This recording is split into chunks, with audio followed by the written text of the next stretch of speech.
I am on site at an old military base that the building floors have been remodeled, and this building was built in the 60s or 70s with very little quality control, so there's a lot of repairs, but I want to show you something specific that I think that you will relate to.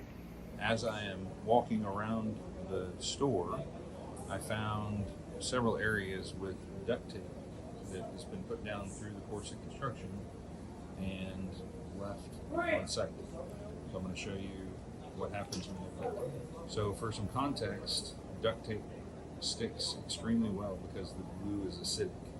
So because it's acidic, it will actually eat the concrete underneath. So I've not touched this before, but we're going to peel up this duct tape and look at the back of it and look at the concrete underneath. So when we go to peel it up, what we will most likely find is that underneath here, it will have eaten the surface of the slab, and there will be concrete particulate on the back of the duct tape. Well, trying to peel up the duct tape, it's proving very difficult because it wants to come up in little pieces. It's been down for a while, but the area underneath, I can feel all these little holes and pits where the duct tape has pulled out the particulate of the concrete.